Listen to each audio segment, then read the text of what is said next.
ତ ନମସ୍କାର ଦର୍ଶକ ବନ୍ଧୁଗଣ, ପୁଣି ଥରେ ମୋର ଏଇ ଜ୍ୟୋତିଷ ଗୁରୁ ଆଶିଷ ୟୁଟ୍ୟୁବ୍ ଚ୍ୟାନେଲକୁ ଆପଣମାନଙ୍କୁ ହାର୍ଦ୍ଦିକ ସ୍ୱାଗତ। ତ ଯେମିତି ବନ୍ଧୁଗଣ ମାନେ ମୁଁ ଆପଣଙ୍କୁ ଆଗରୁ ବି କହିଥିଲି, ଏବେ ବି କହୁଛି, ଆପଣମାନେ ଆଶିଷ ଜ୍ୟୋତିଷ ଗୁରୁ ଆଶିଷ ସହିତ ଜଡ଼ିତ ହୋଇ ରହିଥିଲେ। ତ ଆସନ୍ତୁ ବନ୍ଧୁଗଣ ମାନେ ଆଜିର ଏକ ଇଣ୍ଟରେଷ୍ଟିଂ ଭିଡ଼ିଓକୁ।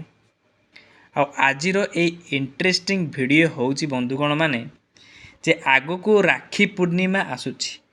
ତ ଏଇ ପବିତ୍ର ରାକ୍ଷୀ ପୂର୍ଣ୍ଣିମାରେ କେବେ ବି ଏହି 5ଟି ଭୁଲ କରିବେ ନାହିଁ ବନ୍ଧୁଗଣ ମାନେ, ନହେଲେ ଗୋଟେ ଭାଇ ଓ ଭଉଣୀଙ୍କ ମଧ୍ୟରେ ଏକ ପୂର୍ଣ୍ଣଚ୍ଛେଦ ପଡ଼ିଯିବ।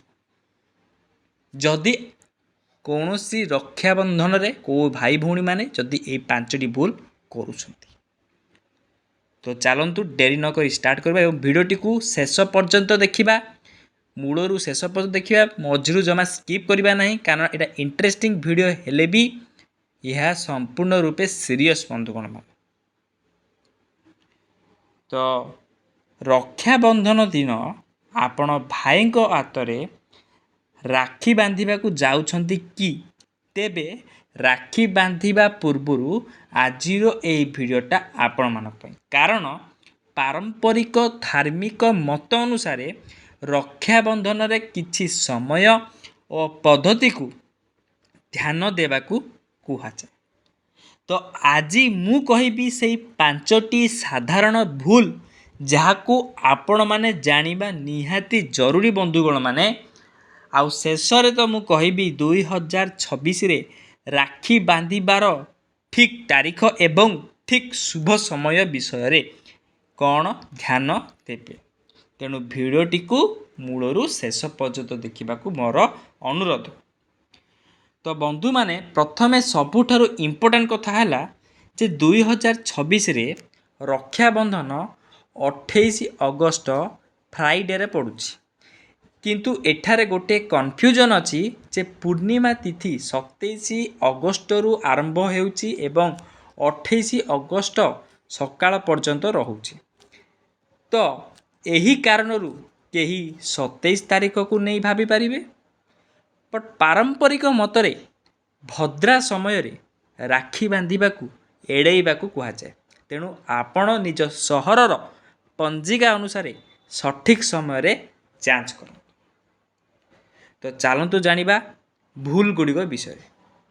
ଯେଉଁ ଆମର ଭାଇ ଭଉଣୀମାନେ 5ଟି ଭୁଲ କରି ଆସୁଛନ୍ତି, ଆଉ ଯାହାଦ୍ୱାରା ରକ୍ଷାବନ୍ଧନ ଭଳି ପବିତ୍ର ଦିନ ଏହି ଭୁଲ ଯୋଗୁଁ ଭାଇ ଓ ଭଉଣୀଙ୍କ ମଧ୍ୟରେ ଏକ ପୂର୍ଣ୍ଣଚ୍ଛେଦ ପଡ଼ିଯାଉଛି। ତ ଷ୍ଟାର୍ଟ କରିବା। ଭୁଲ ନମ୍ବର 1। ଭୁଲ ନମ୍ବର 1 ହେଉଛି ଭଦ୍ରା ସମୟକୁ ନ ଜାଣି ରାକ୍ଷୀ ବାନ୍ଧିଦେବା। ତ ପାରମ୍ପରିକ ହିନ୍ଦୁ ପଞ୍ଜିକା ଅନୁସାରେ ଯେ ରାକ୍ଷୀ ବାନ୍ଧିବା ସମୟରେ ଭଦ୍ରାକୁ ଏଡ଼େଇବାକୁ କୁହାଯାଏ। ତ କେବଳ ଆଜି ରକ୍ଷାବନ୍ଧନ ବୋଲି ଭାବିକି ଯେକୌଣସି ସମୟରେ ରାକ୍ଷୀ ବାନ୍ଧନ୍ତୁ ନାହିଁ। ମୋ ମତରେ ଯେକୌଣସି ସମୟରେ ରାକ୍ଷୀ ବାନ୍ଧିବା ଠିକ୍ ନୁହେଁ। ଆପଣଙ୍କ ଅଞ୍ଚଳର ପଞ୍ଜିକାରେ ଭଦ୍ରା ଓ ରାକ୍ଷୀ ମୁହୂର୍ତ୍ତ ଯାଞ୍ଚ କରିନେବା ମୋ ତରଫରୁ ଆପଣଙ୍କ ପାଇଁ ବହୁତ ଜରୁରୀ। ଆପଣଙ୍କ ଅଞ୍ଚଳରେ ପଞ୍ଜିକା ଅନୁସାରେ କେଉଁ ତାରିଖ କେଉଁ ଡେଟ୍ ଲେଖା ଅଛି ସେହି ଅନୁସାରେ ରକ୍ଷାବନ୍ଧନ ପାଳନ କରନ୍ତୁ, କାହିଁକିନା ଭଦ୍ରା ସମୟକୁ ଏଡ଼େଇବାକୁ ଏଠି କୁହାଯାଉଛି। ତ ଭୁଲ ନମ୍ବର 2। ରାକ୍ଷୀ ବାନ୍ଧିବା ପୂର୍ବରୁ ପୂଜାର ପ୍ରସ୍ତୁତିକୁ ଅବହେଳା କରିବା।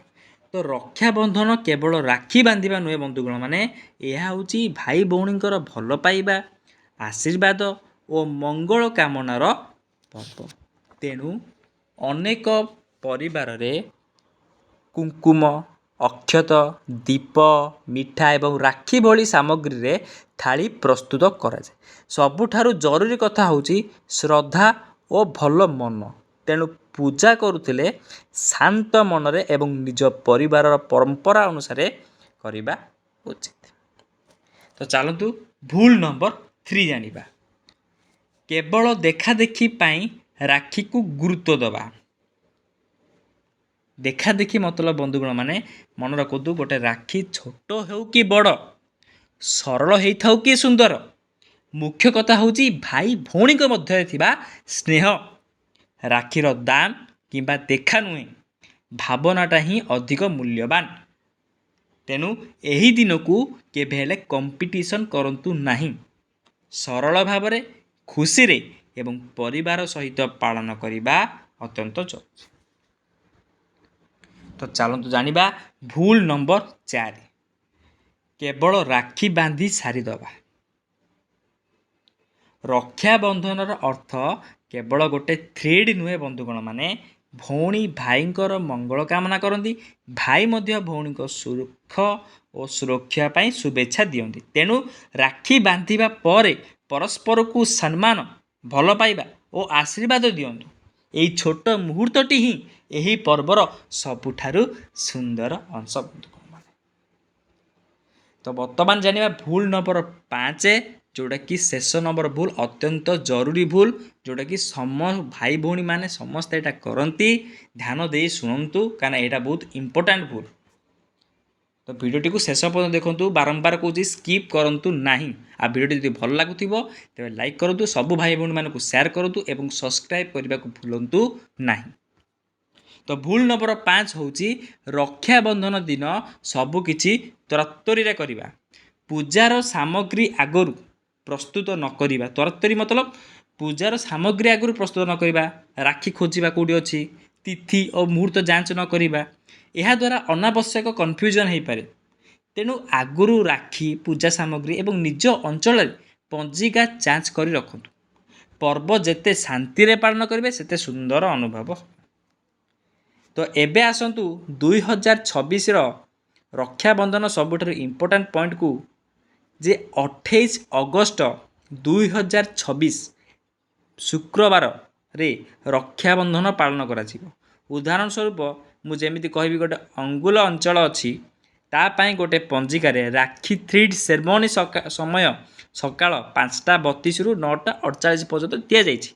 किंतु बंधुगण माने यही समयटा स्थान अनुसार बदल जापे। तेणु आपण निज सहर पर पंजिका देखा निहाती जरूरी। एवं मन रखु पारंपरिक मतरे भद्रा समय राखी बांधा एड़ाइबा कहुए। तेणु डेट मन रखा सहित निज स्थानर सठिक मुहूर्त जांच करूँ। तेबे बंधुगण माने आज आमे जानिलु भद्रा समय को अणदेखा करबा नहीं, पूजार प्रस्तुति को अवहेला करबा नहीं, राखी को केवल देखा देखीर विषय करबा नहीं, तरातरी नकरी आगुरु प्रस्तुत करबा उचित। एवं सबुठारु बड़ कथा रक्षाबंधन केवल गोटे राखीर पर्व नुहे कि गोटे सूतार पर्व नुहे, यह भाई भौणीकर स्नेह और संपर्क को सम्मान करिबार दिन। तो बंधुगण माने जदि वीडियो भल लगी तो सबू भाई भौणी मानकू शेयर करंतु, लाइक करंतु, सब्सक्राइब करने को भूलंतु नहीं। कारण एमिति ज्योतिष पंजिका और धार्मिक परंपरा वीडियो जदि चाहूँ मु आनिबी तेबे समस्ते चैनल को सब्सक्राइब करेंगे एवं कमेंट रे लिखिदेवे जय जगन्नाथ। एवं वीडियोटी शेष करने पूर्व मुझे आउ थे कही रखुची, दयाकोरी ये 5टी भूल रक्षाबंधन रे करंतु नहीं। रक्षाबंधन हूँ गोटे पवित्र बंधन, भाई भौणी मध्य गोटे पवित्र बंधन। तो भाई भौणी मध्य केबे पूर्णच्छेद रखा दिंतु ना। भाई भौणी मानकर जो अतुट स्नेह अतुट भल पाइबा आम निहाती जरूरी। रखिली, जय जगन्नाथ।